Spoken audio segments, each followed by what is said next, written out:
The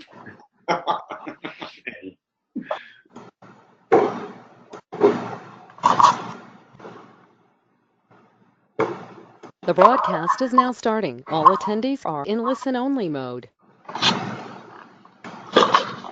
Well, good morning, good afternoon, and good evening. Welcome to the International Association for College Admission Counseling's Webinar Wednesday series. Today is Wednesday, March 6th, 2019, and this is the evening session on the East Coast. Our topic is working in teams, stories of embracing colleagues' strengths, work styles, and quirks. My name is Joe Jackalone from Marist College. I'll be serving as your webinar moderator for the evening session. Usually I'm joined by colleagues from around the world, but today we're broadcasting from one central location. My colleagues are eager to share their knowledge with you, and I would like the panelists at this point to introduce themselves. Okay, hi everyone. My name is Joe Tavares. The rest is going to sound very similar to the others. I'm a high school counselor at Jakarta Intercultural School. Morning, I'm Alika Bylan, here in Jakarta in my office with my colleague. Hi folks, Penny Dickinson. And across the hall is... Morning everybody, or good afternoon or good evening. I'm Andrew Warren. I'm also a counselor at Jakarta Intercultural, and I'm right across the hallway from Aleka and Tony. Great. Thank you very much. So before we begin with the presentation, there are just a few housekeeping items I'd like to mention. We do have 1 hour for the session, and we will leave about 15 to 20 minutes at the end to address your questions. You are able to submit your questions and your comments throughout the presentation via the question box on your screen, and we will answer all of them at the end. So please feel free to just put out your questions whenever you'd like, and we'll get to them at the end. We also have a few poll questions that we will ask you to answer throughout the presentation, and we're going to begin with the first poll right now.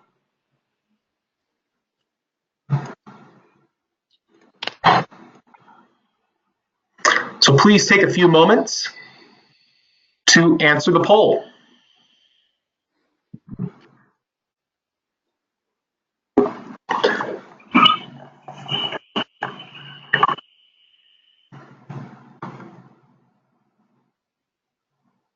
Okay, leave it up just a few more moments. Great. And let's see where everyone is from.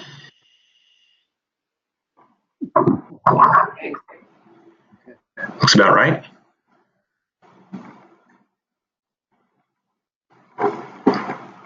Okay. Please remember that this presentation is being recorded, and you will have the opportunity to view the recording at a later time on the International ACAC website. Joe? Great. Well, thanks so much, Joe. So I guess first things first, thanks for joining us from wherever you are in the world. I think I speak on behalf of our entire team when I say that we feel really humbled to be asked by International ACAC to do this webinar.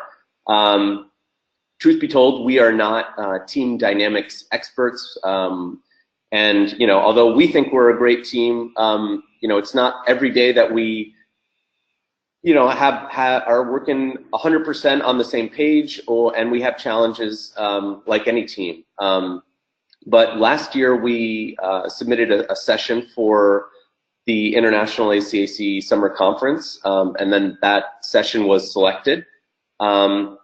We presented it at the summer conference last July, and it was a really, I think, amazing experience for us as a team to do because, by putting that presentation together, we kind of really talked about how we've developed as a team and how we've been challenged, and the feedback from those in the audience was quite positive, and because it isn't always an opportunity at a conference where you get to present with your colleagues about how you are as a team. And the way that I think you'll see over the next hour, the way that we're going to present about ourselves is very transparent, very honest, and we'll joke about ourselves, and we'll hopefully give you some takeaways. A few months ago, we were asked by International ACAC to bring back that session we offered at the summer session, the summer conference, for webinar audience, and Happy to do so. For two good reasons. One, because I think as a team, it helps us when we present about ourselves and our work towards striving to be a team that respects and acknowledges our different work style preferences, our quirks, as you'll see probably over the next hour that we have. And it just kind of gives us a little bit of a compass by kind of speaking about ourselves and the work we're doing towards being a more cohesive team. The second reason why we present this is at the summer conference, we received a lot of feedback, and we provided, I think, a number of resources that you're going to hear on this call and this webinar, and people actually shared resources back with us. So basically, they did some of the things that we do, and they said, hey, here's what we're doing. And so in the spirit of sharing, which I think is kind of really central to what International ACAC is all about, we hope that some of you who take some of this information and bring it back to your teams and organizations, will share it with us. And that's the way that I think we can all help each other around the world have these high functioning teams. So that's a little bit of an introduction to why we're doing what we're doing. And just a disclaimer to say we are not experts. We are just kind of sharing with you our journey. So that's a little bit of background. The other thing I would just say is just a simple question, and we'll get to a poll question, is how do you define your team? For us, we are a 6-person team, and Tony and Aleka will speak more about Jakarta Intercultural School as an organization, but we are a team at a school. And so we're curious, how do you define your team, the group of people that you collaborate and coordinate your work with to meet institutional programmatic goals? So Joe, if you don't mind asking the next poll question. Don't mind at all. So we have, which type of institution do you work in? Yep. So please take a few moments to review the questions. You should know your answers, obviously. And then we will publish those results in a few moments.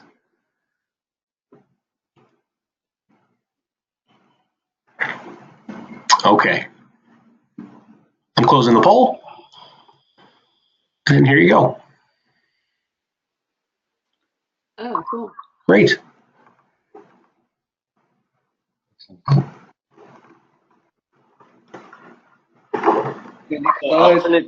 I'll turn it to Tony and Aleka to kind of give a little bit of background about Jakarta Intercultural School.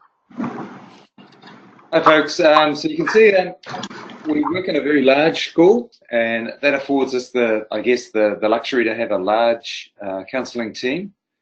Just a little bit of background of I joined the counselling department 10 years ago, and there were less members then, and it's slowly grown. Initially, it was about, I think there were 4 members in the counselling team. It grew to 5 and now 6, which seems very appropriate. At that stage, we had a different model. My job was to work with the grade 9 students only, and the other counsellors worked with 10 through 12. Then it evolved to a grade 9 and 10 with 2 counsellors working, splitting the grade 9s and 10s. And then we decided in 2015 to change the model completely, which was absolutely terrifying for myself, having never entered into the college counselling part of things before, and it was a steep learning curve. You can see on the point about in 2015, it says sort of opportunities and chaos. We liken the term that we were building the plane as we were flying, and I think that was it was sort of creative dissonance in some respects. There was a lot of dissonance, and then there had to be a lot of creativity as we sort of wrestled with the new structure that we had in place.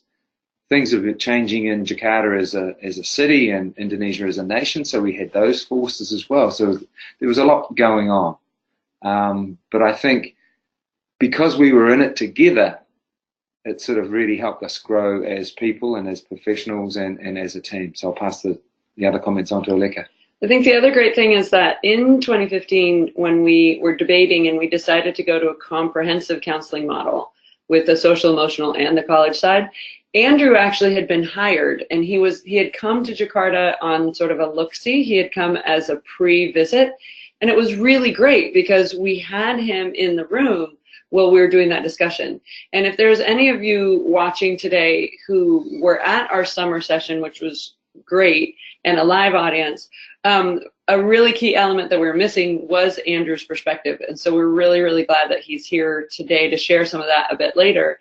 And I think that just as members of an association that's called International ACAC, or previously, Overseas ACAC, there is a lot of transition in our work, more than maybe some other professions. And so however you define your team, whether you're in a solo office and you're working with your admin, whether you're the sole international recruiter and you're working with a larger admissions team, etc., I think that we do have turnover, and so we really need to embrace that as an adaptability and flexibility, while still really trying to keep the ethos of what it means to be working together towards a common goal.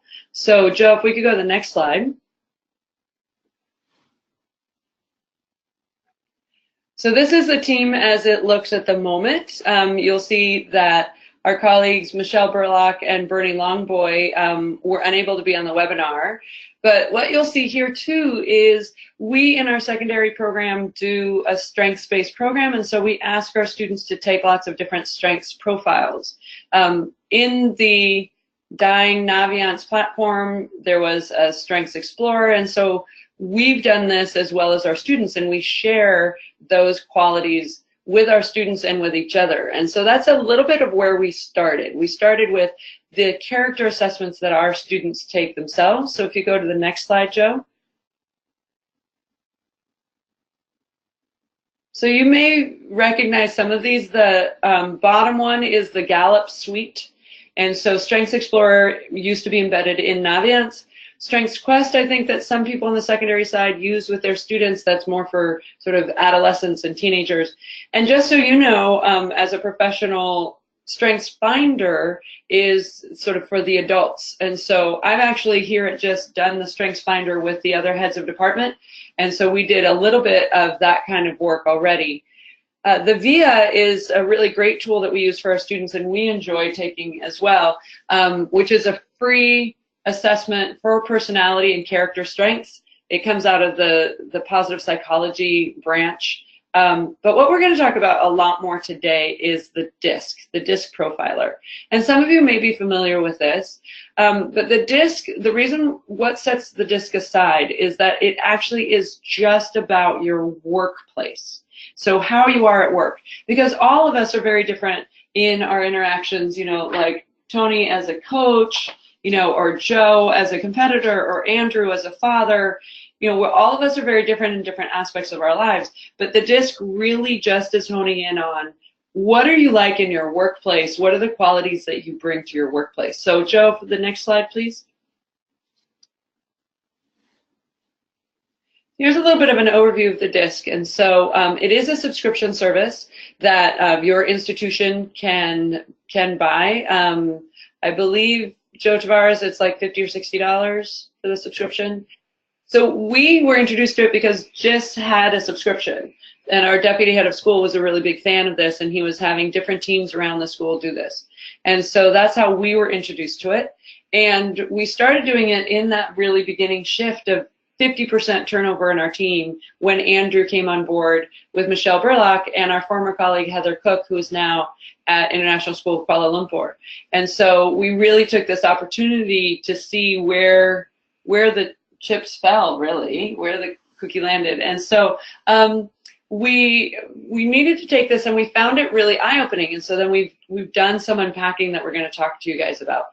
But I think the first thing to note is that there are 4 quadrants of where you might land. And one thing that I forgot to mention in the previous webinar is that depending on whether you're closer to the edges of the circle or more towards the center is sort of how more extreme you might be in that particular segment. What Tony and I have also noticed is that both of us have been heads of department of this department. And so it was been Tony, then it's been me, and then next year we have another opportunity because Joe Tavares is going to be our head of department. And so we, you totally throw me off. Sorry.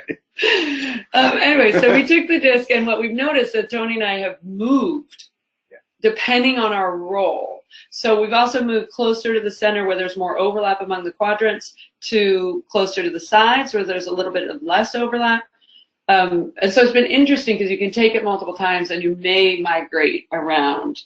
And so you're not fixed. You're not a fixed point. It's really situational. It's really responsibility based. Right. It's whatever task you might be doing. So you're shifting in sort of these quadrants. But generally the D of the disc stands for dominance, which I don't love, but it's about really taking charge of making things happen, really pushing forward. You may recognize either yourself or someone on your team as the D quadrant. Influence is, those are the ideas people, right? The people that have a lot of enthusiasm, a lot of things like, great, oh my gosh, we should do this. They're not super great on the logistics. That is a really great C person, a conscientiousness person. That's someone who is crossing their T's and dotting the I's, is really making sure that the team is on track. And then the steadiness person, the S, I really liken to it like there's a team of wild horses that's running, and there's someone who's really on the reins to just keep them from running completely out of control and over a cliff. You need that steadiness factor to say, whoa, wait, hold on a minute. This sounds a little bit crazy. Are you sure? What are we doing here? And so even just with that brief overview, let's go to that next poll question. Joe, Jacqueline. Okay, poll question is out. Which person? Joe, it should actually be the next poll question. I'm sorry? It should be the next poll question. Oh, hold on. Don't worry, you guys got a sneak peek of what's coming up. Now, I'm not sure if I could go back to that one. Sorry. Don't worry. That's okay. We're going to go ahead, and then maybe we can do both of those poll questions together after these next few slides that Andrew's going to talk us through. All right. Do you want to pause on the poll? Yep. Can we go to the next one? We can. Next slide. Great, thanks. So, right, this was the disc profile that was done in 2015 when Heather Cook and Michelle Burlock and myself arrived on campus, and later the JT stickers, Joe Tavares, and he was added the next year when he arrived, or 2 years thereafter. And if I give you a little bit of background about myself to show you how I appreciate this, my former schools, this is my third international school, and my two former schools were in China. And in the first school, I was on my own doing college counseling with the sort of 8 to 12 group for a couple of years, and then 2 additional years with one additional colleague. And then my next school, I was it was a very small startup, and I was a K to 12 counselor on my own, setting up new systems and trying to wear many different hats. So I think we can all acknowledge that, you know, it's stressful coming into a new school environment, and especially one that's busy and very diverse. And when you land, you want to, you know, do a great job from the moment you arrive. And so from my perspective, doing this disc exercise really helped me to understand where everybody else was on the spectrum, for lack of a better term, what their priorities were, what they you know, what was important to them. Right, we all want, you know, good professional and productive relationships from the start. And when you arrive and you know people's faces and names, but not much else, this helps to give you, excuse me, good insight. Excuse me, good insight into how people work. So it was, I think, for me, quite valuable. Excuse me. Okay, so we can go to the next slide, please. Okay, so this is same disc profile, but it was done again. And what was really interesting was that people have moved, myself included. No major movement, but certainly everybody shifted a little bit. And then the new people, or the changes basically, BL is Bernie Longboy joining us this year, and Heather is no longer on the profile. She had since left to go to ISKL at that point. So again, it's new people on the team, new challenges, new opportunities, and allowing everybody to sort of reset and see where they are and reflect on why they may have shifted or where they shifted to, and to see if that corresponds with where they think they're at. There's typically not a whole lot of people on the S portion of the profile, so we're very special, and I thought I would give you a little bit of insight into some more reasons to do this. So in my case, I tend to be perhaps a little bit of an outlier with respect to the other people I work with. I'm looking at three of them. Joe and Aleka and Tony are very social people. They love to talk. They love to get their points across. And in meetings, in our meetings or in larger staff meetings, I tend to listen primarily. I tend to not talk a whole lot, and I just tend to try to soak it in. I will make comments and I will join in, but I tend to want to do that when I'm particularly invested in a topic or I have a strong opinion about it. One of our activities in our staff meetings is check-ins, which with Tony's accent sounds like chickens, which we keep about mercilessly. But it's something I value and I respect, but it's not something I do a lot of myself. And I'm famous for kind of going, yes, I'm great, everything's perfect, move on to the next person. And I've always kind of been this way, where I feel like I'm drawing attention to myself, and I just don't like doing that. So I tend to give a kind of snapshot as to what's going on, and I move on to the next person. So it's not that I don't appreciate it, it's just that it's not my comfort zone typically. Couple other things. Hate selfies, can't stand them. I'd rather go for root canal surgery than do selfies. I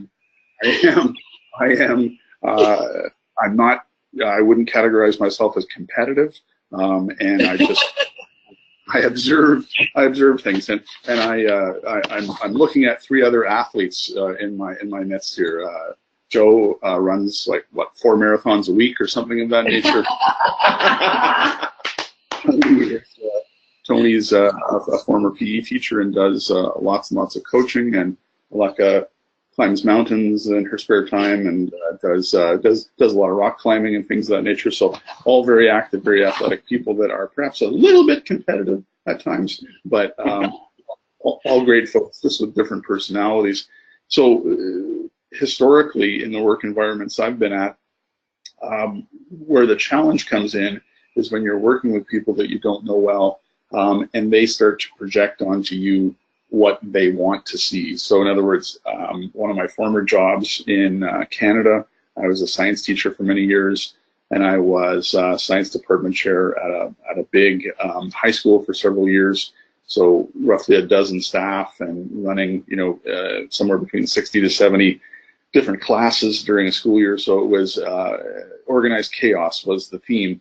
And with the personality I had, people would sometimes get frustrated saying, you're not engaging enough, you're not aggressive enough, you're not demonstrative enough, you're not, et cetera, et cetera.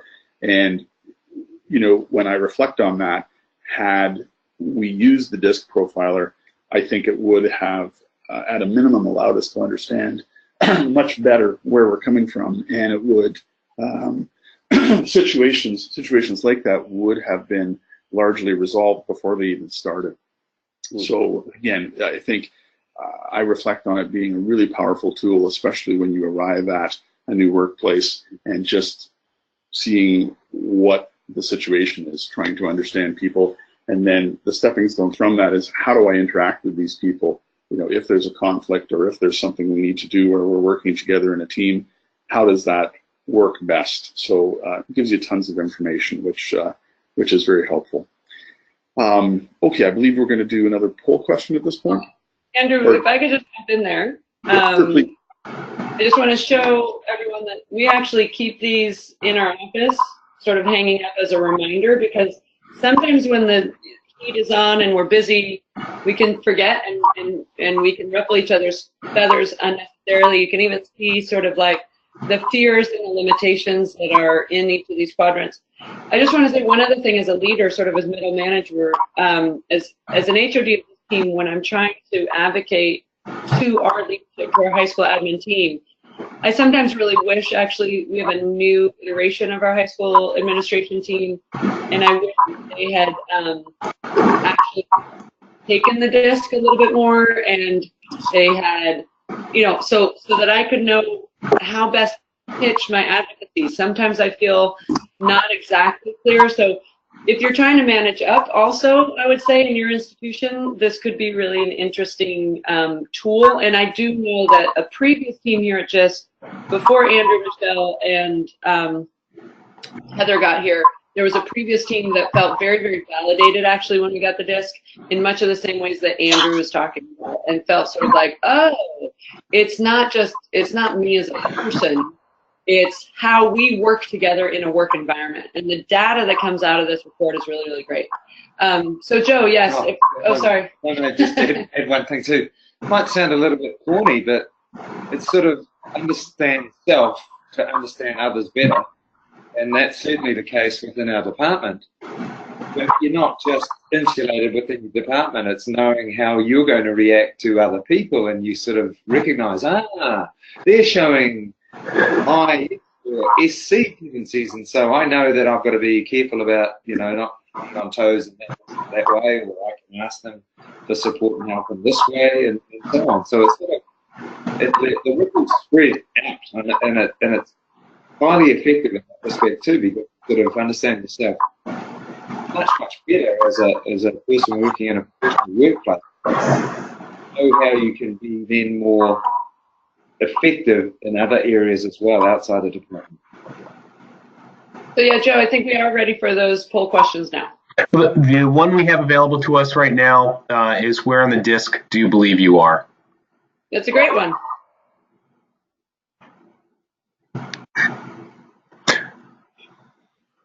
And audience, those of you that are attending in the audience, just a reminder that if you have questions, please feel free to submit those in the question box, and we will answer your questions a little bit later in the presentation. We want to leave about 10, 15 minutes for your questions. So please feel free to ask away, and our thoughtful panel will answer your questions. We'll leave the poll open just for a few more moments.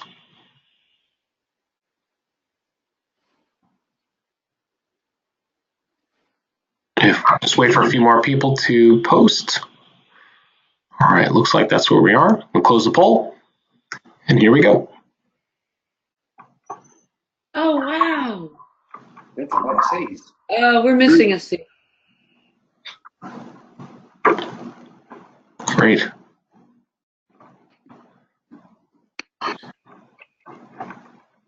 Okay, thank you. Interesting. That's very different from yesterday. Very different. Very cool. All right, Joe T. And bring the slide deck back up. Sure. Yeah. Sure. I'll get started while you load it up. So, you know, what I shared at the very beginning of the presentation was that when we did this presentation at the summer conference, we got a lot of feedback from other schools who did the DISC. And again, as Aleka said, there are a number of different assessments. So believe me, we do not work for DISC as a company. We are just sharing, you know, our, this is one assessment. But some of our colleagues shared what they did, how they unpacked the DISC results at their respective schools and organizations. And what I found really interesting is, you know, the way that we unpacked the DISC can be seen in a number of ways. Aleka showed you how we print off the DISC and put it above each of our desks or on our bulletin board, and it's kind of something that we can kind of refer back to.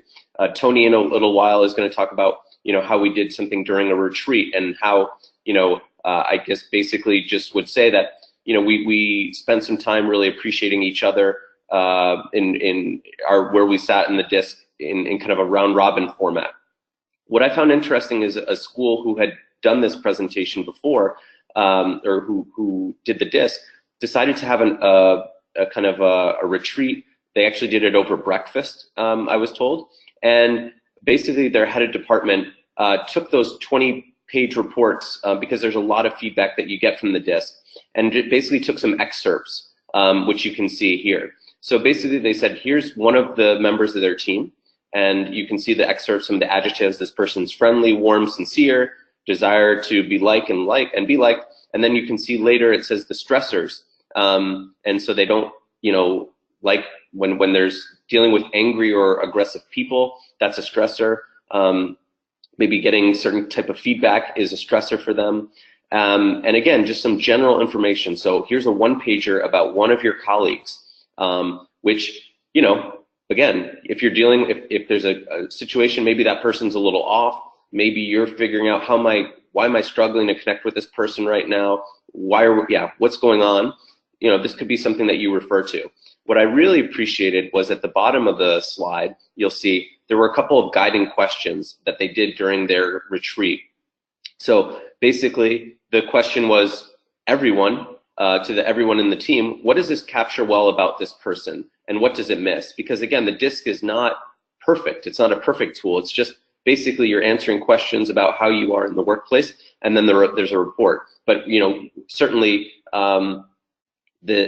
we as co-collaborators on a daily basis have further insights into somebody. Then what I've blacked out as well is that was actually saying the person's name, and they were saying, what would you rephrase or change about any of this information? What stressor is your biggest stressor?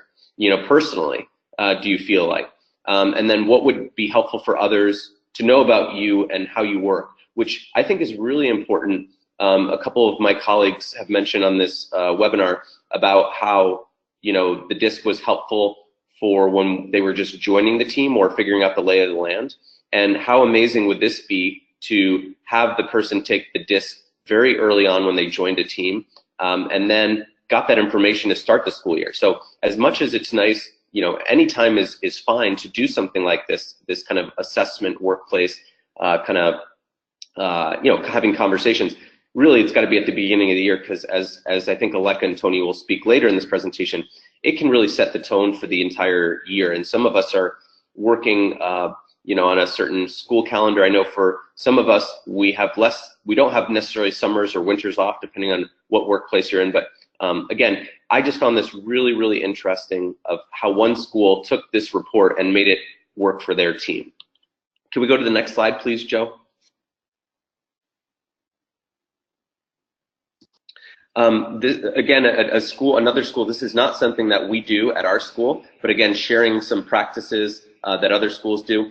One thing that they did is kind of making it fun. So there are 5 members of this team, and these were the top 3 characteristics that came out through the disc, and figuring out which one of our colleagues are these 3. And so it can be hard, and I don't think you have to get 100% right, but it's just even challenging yourself to zoom out for a second and say, okay, who are my colleagues? And it just fosters good conversation. Hopefully whoever is facilitating this is able to be thoughtful about that, because you don't all of a sudden say, oh yeah, your accuracy, you're so focused on accuracy, you don't care about results, right? Like, that's not how you want to unpack the disc. So whoever is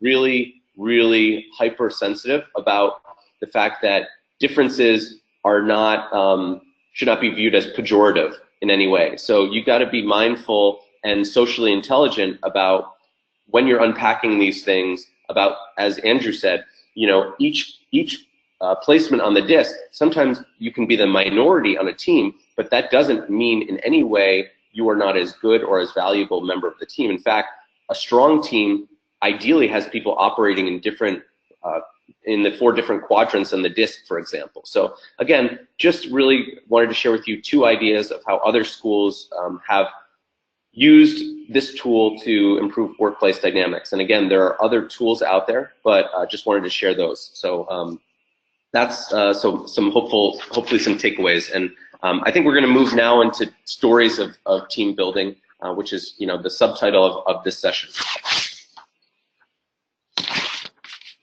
I think we might have a poll question right before. Okay. Here we go on a scale of 1 to 5.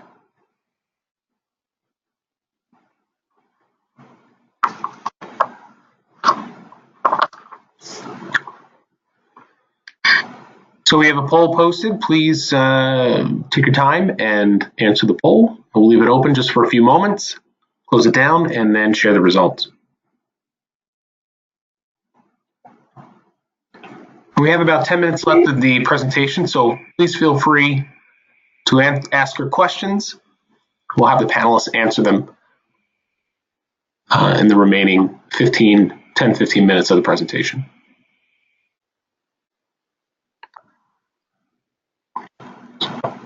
Okay. All right, just a few more moments. And here are the results. Wow. Wow. 1, 2, 3, 1, 2, Yeah. 2, 3, 4. Oh, that's really split. Well, that's cool. Interesting.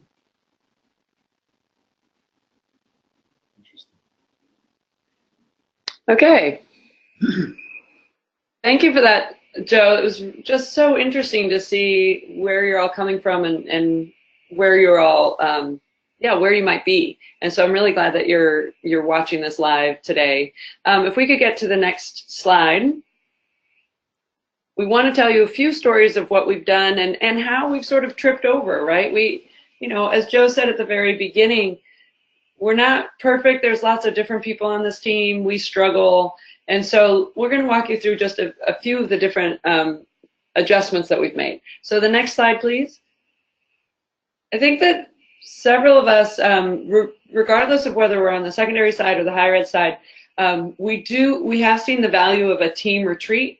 We might do this with students, at the higher ed side. This is sort of like whole orientation program is similar, but we really found that a retreat was important for us. We tried to have one at the beginning, at the middle, and the end of the academic year. So if you could go to the next slide. This was this year we went off campus to actually my house, and this is us talking to each other about our DISC results and sort of figuring out where we were in relation to the other people and doing a share out. I think it's really important to get off campus. We only take about half day, and so it doesn't have to be a huge undertaking. It doesn't have to be a significant amount of transport, which is a challenge in our city. But it does, off campus, I think, gets you out of the day-to-day grind. Our high school administration does support that because they know that we're really focused and working intensely at that time. I think that one thing that we've learned since we've started doing the retreats is actually that when we miss it, that's worse. So what happened at the start of this year, we had a new colleague and we had other demands on our time right at the very beginning of the year before students arrived on campus. And so we weren't able to do it right sort of at the top of the year. And we felt off kilter, just out of step. Out of step. We were just not really on the full rotation, the full vibe at the very beginning. And then in December, in our profession, December is a crazy time on the higher ed side, on the secondary side, and we were just full tilt boogie and really could not, we didn't take the time. We did not take the time in December. And usually we had used that as a small reset to try to figure out how to reflect on our college counseling program for the grade 12s before launching into our grade 11 programming. And we didn't have that. And so we started off the second half of the year really sort of out of step and scrambling. Because we just hadn't taken that half day. And it's really been until it's taken us a couple of months to get back in sync and back in step. So I think that I thought that it was a small thing, and I thought that, but we really have missed it. When we haven't made the time to have that, we've missed it. I also huge fan of food and snacks at these things. So I actually invited everybody over to my house, and then we had dinner together, and that was just a very convivial way to just get to know each other as human beings, as well as work colleagues. And I'd just add, as a department or a department head, it's really worth fighting for with your admin. It's really something that, like Aleka alluded to, it's something that starts the year off in the right direction, because it's sort of a collective direction that you're going, because you're all speaking the same speak at the same time and hearing each other and going, yeah, okay, we're ready to go. You know. So the next slide, please.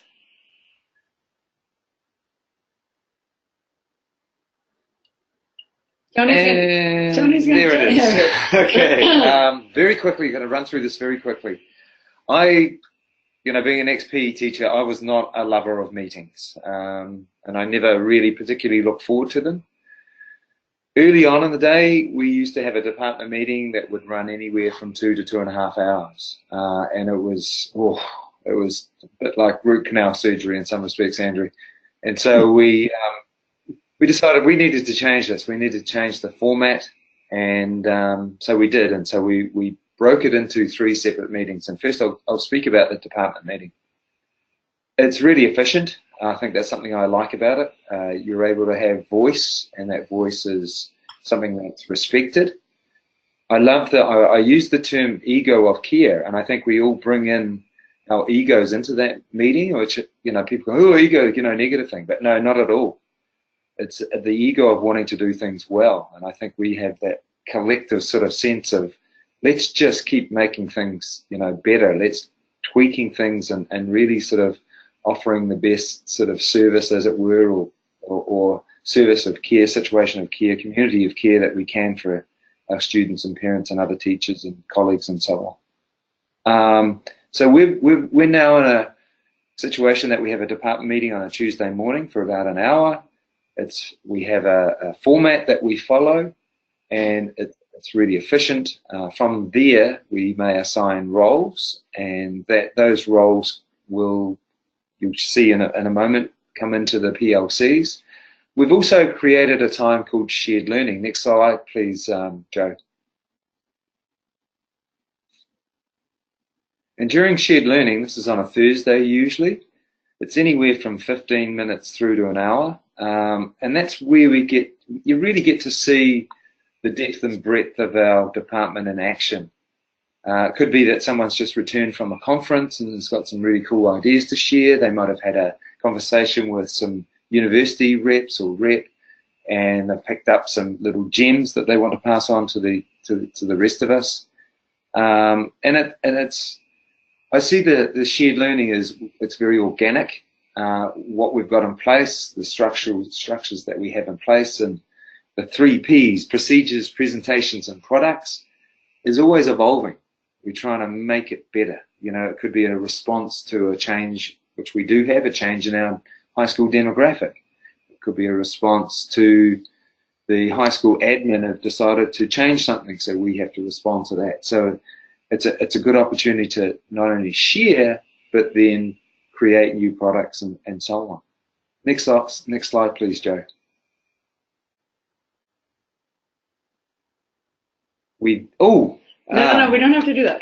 Go ahead. No, this is good. I'm sorry, Joe. We missed the guitar riff, Joe T. We're going on. Then no.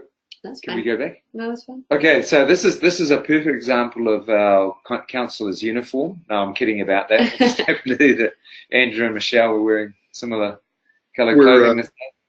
We're waiters in our spare time, apparently. This is a PLC in action. It's a professional learning community, and we break our department in half, so 3 members, 3 members. It's very task oriented, so hashtag task force, and we have tasks that we get done, and they usually come out of either shared learning or come out of the department time, and so we're able to focus on specific tasks.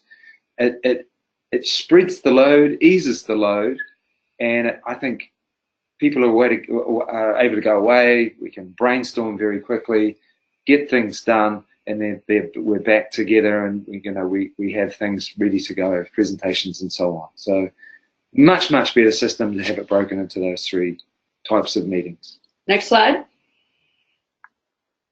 Joe.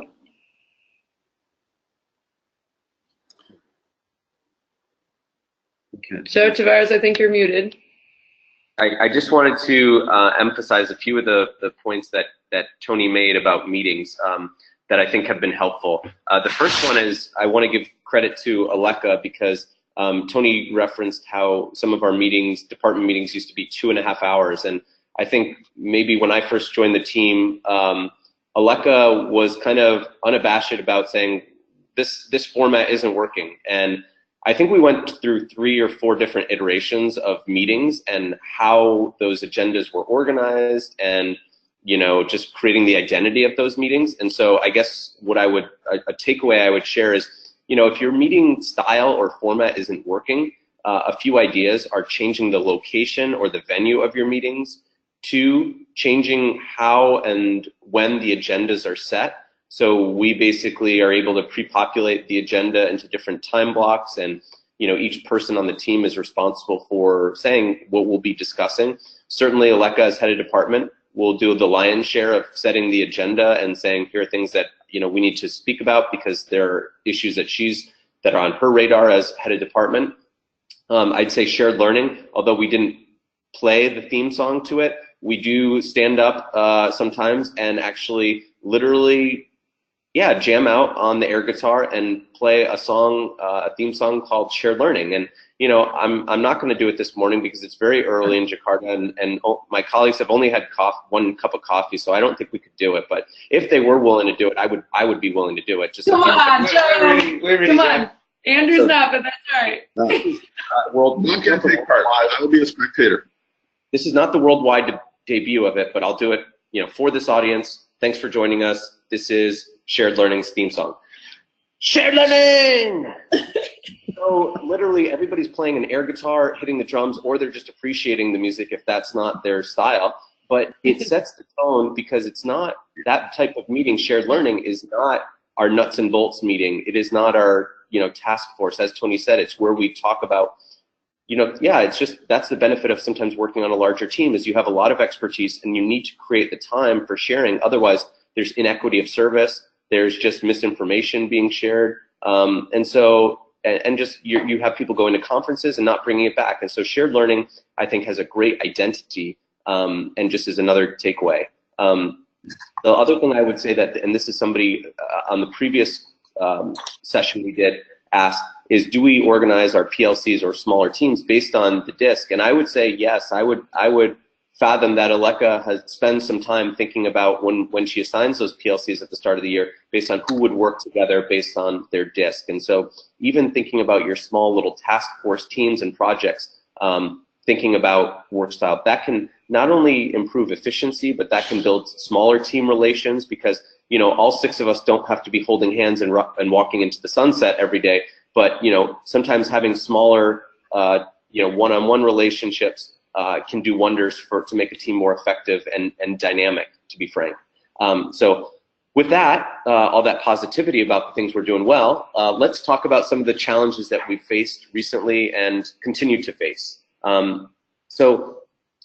Basically a short kind of vignette, very super short vignette, is about a year ago, our team went through a big challenge.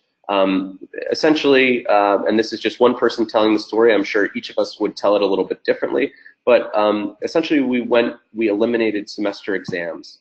And the consequences of eliminating semester exams very quickly had a cascading effect.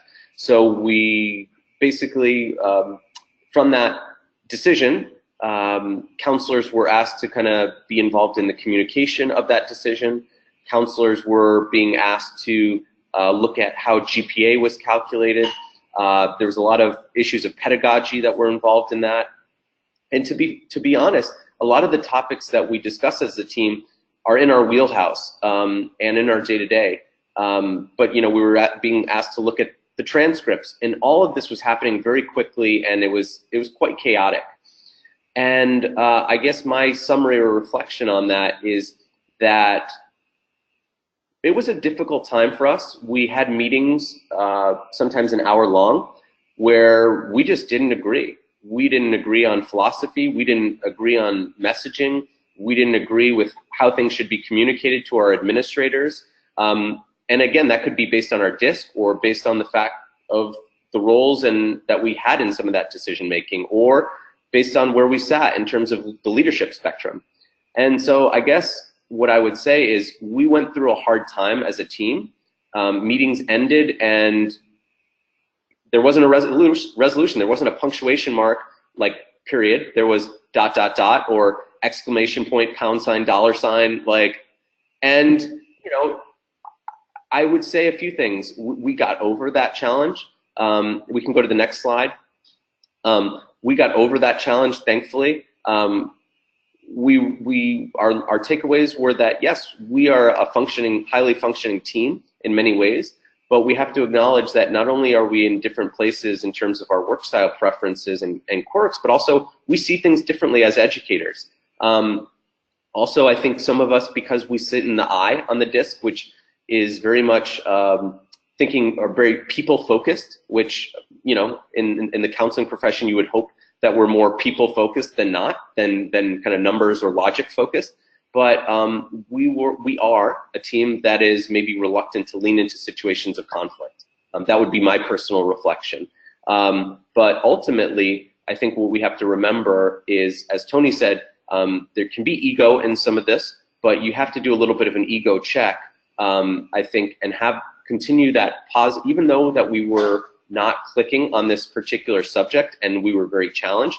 I think I would argue that our work did not suffer, students did not suffer during that, and I think we continued to keep those conversations not necessarily in a vacuum, but in many ways we limited it to when, you know, the time we spent on it. It did not take over our shared learning, our small group work, our department meeting tasks, and so ultimately I think we became we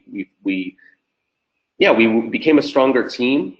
We definitely are not afraid to find conflict. There have been other situations of conflict, maybe not as large off the top of my head, but I just wanted to share that at the end of the day, because I think we had developed this idea or this language of the disc, that we didn't see each other as bad people. We just realized we saw things differently. And I'll let Andrew, Aleka, and Tony chime in and share any other thoughts that they had about this, because it's one of our kind of thoughts that we thought we'd share with others. Well, let's take some questions and see if other folks have some questions for us while we still have some time. Hi, folks. So if you do have questions, we have about 8 minutes left of this presentation. And if your questions are not answered, you remember something a little bit later on, the next slide we have the contact information for those that are serving on the panel. So one of the questions that we received is, do you think people try to choose personality traits that are more socially acceptable?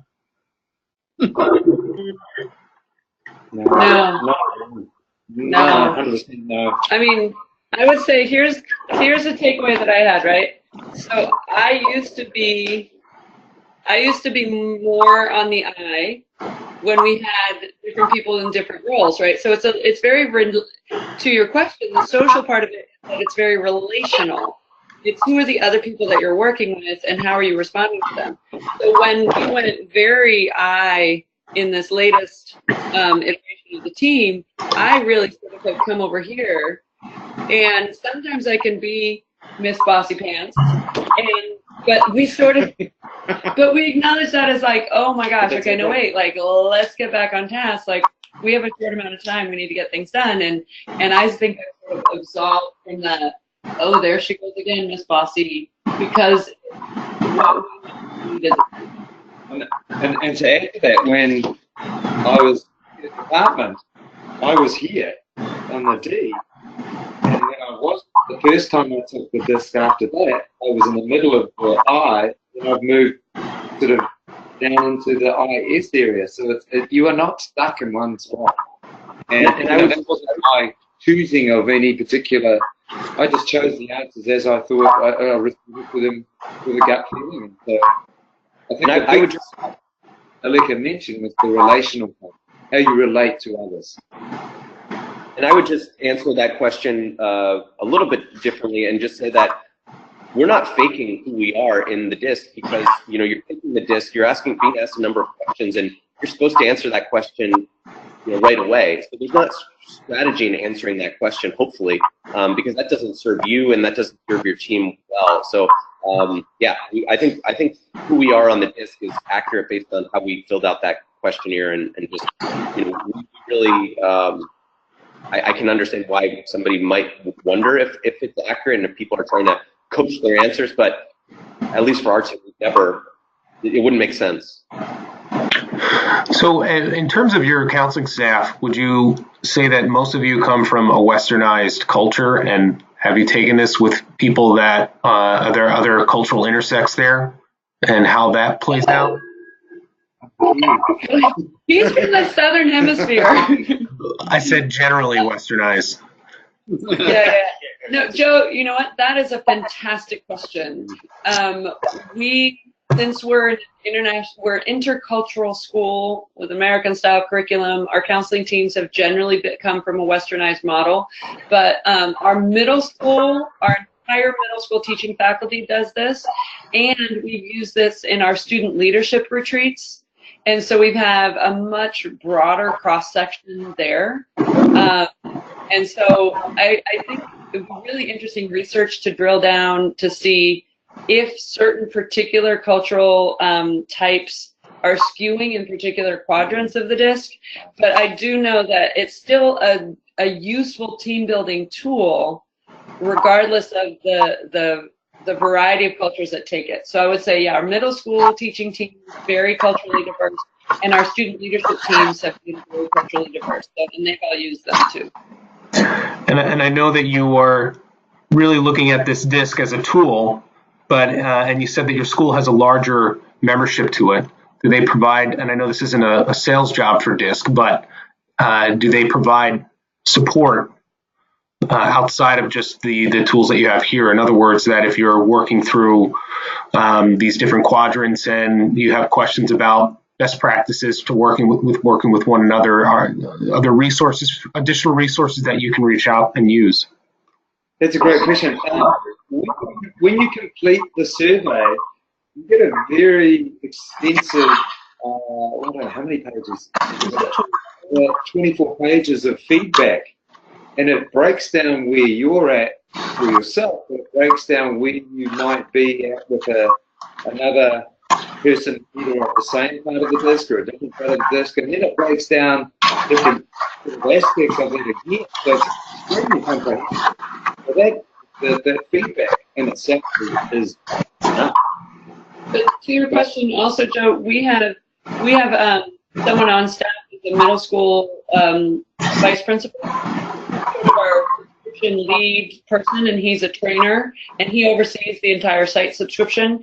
So this was not a just counseling initiative necessarily. We did not bring the DISC on board. This had been here from our middle school leadership and our school-wide leadership already, and so we adopted it as part of our work. And Joe, I know that it's not a sales job, but there are facilitation kits that you can get. You can get trained, but we have not gone to that depth for our facilitation purposes within our counseling team.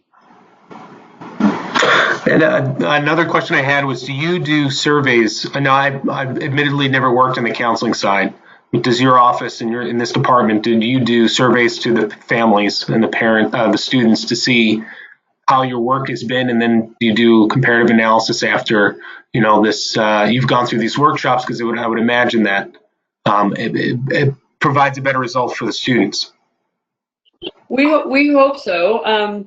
We also, just a small story, we try when we're doing big presentations to particularly our parent body, we try to all 6 of us have roles in that, but we lean into our particular strengths of what topics we're going to talk about, etc. And we do data. We do sort of an exit survey from our seniors every year, and in shared learning, we unpack that data. Okay. That's great. Any last questions from the audience before we say thank you to our panelists and conclude our session? Well, I would just put in a plug, and maybe other colleagues want to say something, but I would just, Joe, if you don't mind going back to that previous slide. One of the reasons why we as a team have offered to do this session, both at the summer conference and now for the Wednesday webinars, is because we do not think we have all the answers about team dynamics. And again, earlier in this presentation, we shared with you some resources that other teams have done. We welcome any questions or ideas that you guys have, or you're doing well at yours, because again, I think that's the spirit of kind of international ACAC is, freely sharing these resources and ideas and challenges with one another, so that we can benefit students. So please, feel free to reach out to us. If you're doing the DISC, or if you do this or want to do this, we're happy to kind of help share other resources or just be a sounding board. And again, want to thank International ACAC again for giving our team the opportunity to share some of our stories with the community. Well, thank you once again to our esteemed panel. Please note to our audience that this session has been recorded and will be available on the International ACAC website for future viewing. And thank you to the audience for joining us, and keep a lookout for our next session in our Wednesday webinar series, the topics on diversity, which will be coming up soon. This concludes our Wednesday presentation. Thank you again, and don't forget to vote. Take care, everyone. Thank you. Bye-bye. Thank you.